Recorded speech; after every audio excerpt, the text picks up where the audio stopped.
एक सुबह जुंगले में शेरू, मीमी, जारा और छोटा सा हाथी टोटो एक नई मुहिम के लिए तैयार थे। वो सब मिलकर जंगल घूम रहे थे और नई नई चीजें ढूंढ रहे थे।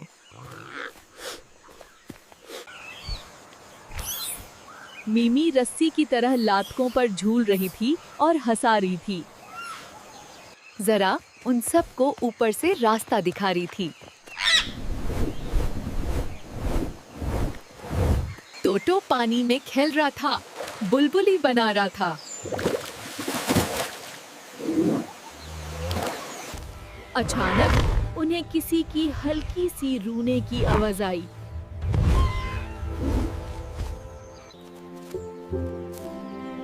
उन्होंने देखा कि एक छोटी सी हिरन का बच्चा खोया हुआ था। शेरू ने प्यार से उसे तसल्ली दी।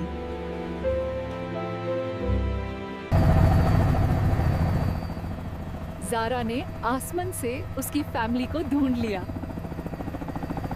सब मिलकर उस बच्चे को उसकी फैमिली तक लेकर चले।